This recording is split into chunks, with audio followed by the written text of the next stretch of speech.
আল্লাহ পাক রব্বুল আলামিন সূরা বাকারার শুরুতে প্রথম 5টা আয়াতের মধ্যে ঈমানদারের আলোচনা করছেন। দুনিয়ার মানুষের ঈমানদার চিনাইছেন, মুত্তাকি চিনাইছেন। মুত্তাকিদের কি কি স্বভাব, কি কি বৈশিষ্ট্য, কি কি করলে মুত্তাকি হয়, পরিপূর্ণ ঈমানদার হয়, সেটা আলোচনা করছেন।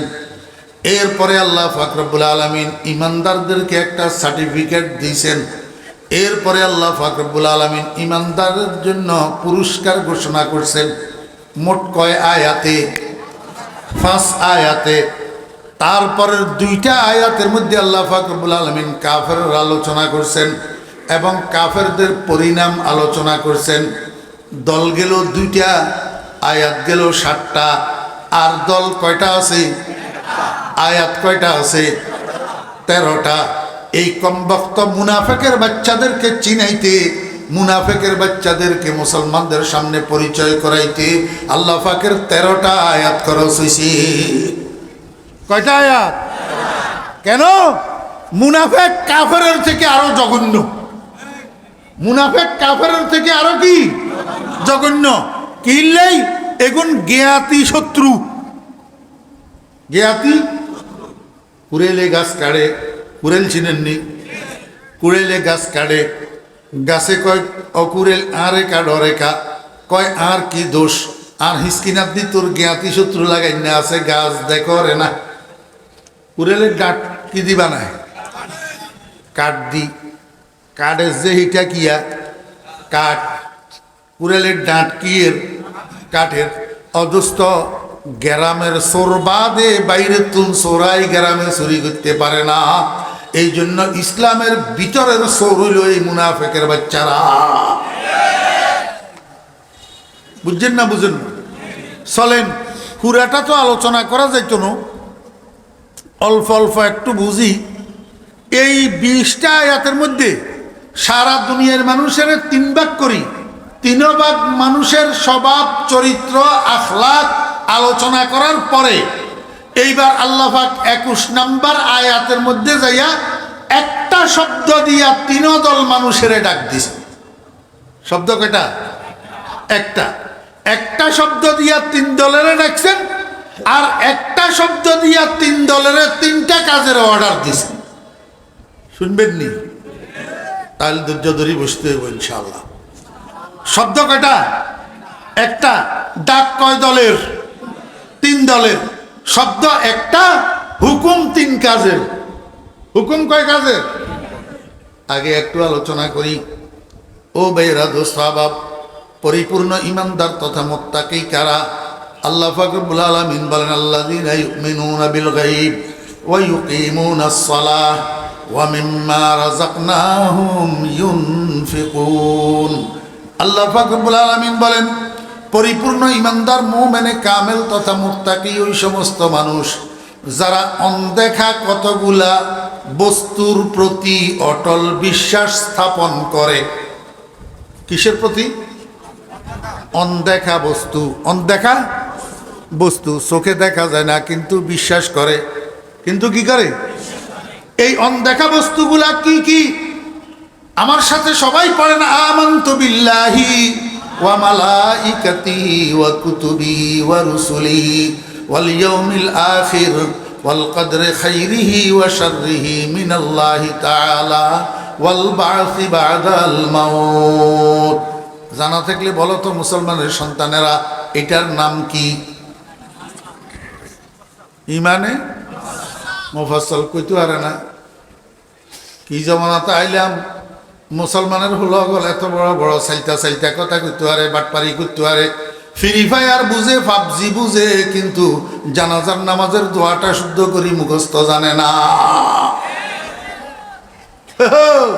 কিরে ওই সকিনির মার ফোলা, তোর ফ্রি ফায়ারের তুমি জানাজার দোয়া কি আরো শক্ত নি?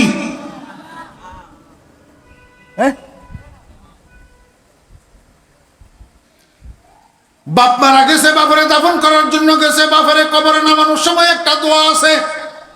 এই দোয়াটা মুসলমানের বাচ্চা শুদ্ধ করি মুখস্থ জানে না। বাপের কবরে মাটি দেওয়ার সময় একটা দোয়া আছে, এই দোয়াটা মুসলমানের সন্তান শুদ্ধ করে মুখস্থ জানে না।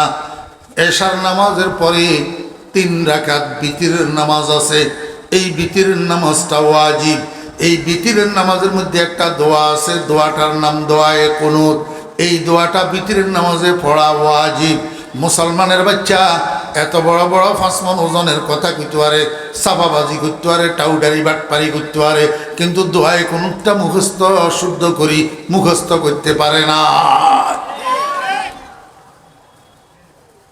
হ্যাঁ, বাপ মরে গেছে গো, কানতে কানতে অস্থির, বাপের লাই রুজ আর গই, বাপের লাই কি যা রুজ আর একবার উঁসর একবার বেউসর একবার মাড়িয়ে মাড়িয়ে গড়া, অর্থাৎ আকাম জ্ঞান বালা করতে পারে। আকাম আকাম আকাম আকাম কুকাম জাগেনের দ্বারায় বাপের ক্ষতি হইব, হ্যাগেন বালা করতে পারে যেটার দ্বারাই উপকার হইব এটা জানে না। হ্যাঁ, قال النبي صلى الله عليه وسلم إن الميت لا يعذب في قبره ببكاء أهله عليه أو كما قال النبي عليه الصلاة والسلام। আমার বেরা দোস্ত বাবা, মানুষ মারা যাওয়ার পরে আওলাদেরা, ছেলেমেয়েরা, আত্মীয় স্বজনেরা, বউয়ে বনে যখন বিলাপ করে, বেগানা মানুষে এই বিলাপ শুনে আল্লাহু আকবার, মাথাল চুল চাপড়ায়, বুক কিলায়, মাটিয়ে মাটিয়ে গড়ায় গড়ায় কান্দে। আল্লাহর হাবিব জনাব রাসূলুল্লাহ সাল্লাল্লাহু আলাইহি ওয়াসাল্লাম বলেন, উম্মত কান্দন তো মানানো, ওয়া ইন্নাহা রাহমাতান হ্যাঁ জাআলাহাল্লাহু তাআলা ফি কুলুবি ইবাদিহি। চোখের পানি বাইর হওয়ার নাম ক্রন্দন, চোখের পানি বাইর হওয়ার নাম ক্রন্দন। সিল্লানি আউয়ানি বিলাপকরণ এগুলার নাম ক্রন্দন ন। কান্দন মানানো, চোখের পানি বাইরন মানানো, কিন্তু চিল্লাই কান্দন বিলাপকরণ, গড়ি গড়াগড়ি দিয়ন, মাথা চুল ছিড়ন, বেগানা মহিলারা চিল্লাইতে চিল্লাইতে বেগানা পুরুষের শুনন, এগুলা যদি করে কবরের মধ্যে রাখি আসার পরে ফেরেশতা লাড়ি জ্ঞানে, লাড়ি ইয়ার আগাদি আর লাড়িতে আগাদি মন্যাই সেপটা, কিন্তু কবরিতে ফেরেশতা লাড়ি লইয়াই বসে ইয়ার আগাদি মন থাকবো। তো মুদ্দারে এমনি করি গুঁতা মারিব, গুঁতা মারি কব কিরে তোরা ওলাদেরা তুই মুচ্ছ তার এমন করল কা, এরকম কান্নাকাটি করা, এরকম বিলাপ করা মানা, এই কথা তোরা ওলাদের ঘরে তুই শিক্ষা দিয়ে আসস নাই। এবার বুঝে দেখলে কন সে নিয়ে আকাম ন, যে আকামের কারণে ফেরেশতায় বাপেরে কি করে গুঁতা মারে, অথচ জানাজার নামাজের দ্বারাই বাপের মাগফিরাত হয়। কি হয়? জানাজার নামাজ কি? জানাজার নামাজ মুর্দার জন্য মাগফিরাতের দোয়া, মাগফিরাতের আল্লাহুম্মা গফির লিহাইয়িনা ওয়া মাইয়িতিনা ওয়া শাহিদিনা ওয়া গায়িবিনা ওয়া সাগীরিনা ওয়া কাবীরিনা ওয়া যাকারিনা ওয়া উনসানা আল্লাহুম্মা মান আহইয়াইতাহু মিন্না ফাআহইহি আলাল ইসলাম ওয়া মান তাওয়াফাইতাহু মিন্না ফাতাওয়াফাহু আলাল ঈমান। এই দোয়াটা হলো জানাজার নামাজের মুখ্য অংশ। এই দোয়াটা হলো মুমিনদের জন্য মাগফিরাত কামনার দোয়া। হতবাগা ফোলা বাপের জানাজার নামাজ পড়বে লাগেছে, মুখের মধ্যে তালা লাগাই দিয়ে খাড়াই রয়েছে, দোয়াটা পড়েই জানাজার নামাজ পড়ে ন, তার মানে বাপেরে ঠকাই আইলো, বাপেরে কিনলো। যদি যদি যদি আমার কথা বিশ্বাস না হয়, ও মুরব্বিয়ানে কেরাম, আব্বাগণ, আজকে বাড়িতে যাই আপনার ছেলেদেরকে ডাকি জিজ্ঞাসা করবেন, বাবারা আব্বারে একটু শোনা জানাজার নামাজের দোয়াটা শুদ্ধ করি মুখস্থ পারসনি।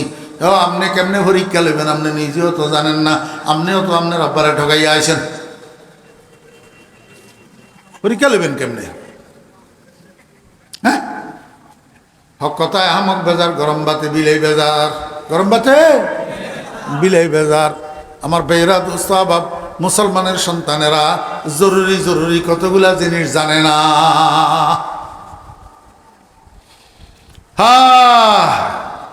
ইমানে মুফাসসাল সবাই পারেননি মুখস্থ, শুদ্ধ করি মিথ্যা হাত উড়াইয়েন না, গুনাহ হইব।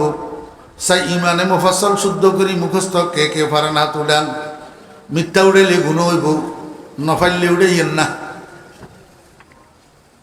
হাত নামা।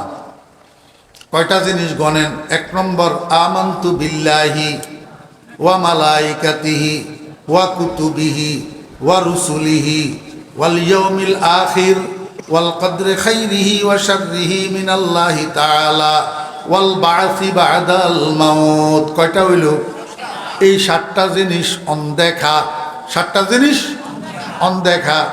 আল্লাহ অনদেখা, আল্লাহ অনদেখা, আল্লাহর ফেরেশতাগণ অনদেখা, আল্লাহর রসুলগণেরে আল্লাহ যে রসুল বানাই পাঠাইছে আমরা দেখি নাই, অনদেখা। আমার বেয়েরা আসমানি কিতাবগুলা যে আল্লাহ নাজেল করছে আমরা দেখি নাই, অনদেখা। আখিরাতের দিবস অনদেখা। তকদিরের ভালো মন্দ আল্লাহর পক্ষ থেকে হয়, অনদেখা। মওতের পরে আমাদের আবার পুনর্জীবন হবে, আমরা যে কিয়ামতের মাঠে আবার উঠবো, এটাও অনদেখা। এই 7টা অনদেখা বস্তুর প্রতি অটলভাবে বিশ্বাস করে পরিপূর্ণ ইমানদারেরা। পরিপূর্ণ আপনাদের বিশ্বাস আসেনি? এত বেশি বিশ্লেষণ করার হাতে আর সময় নাই। আপনারা বইতেন না, আবার উডি উডি যাইবেন, আমি জানি তো, বুঝছেন? এই জন্য আর বেশি বিশ্লেষণ করলাম না। তাহলে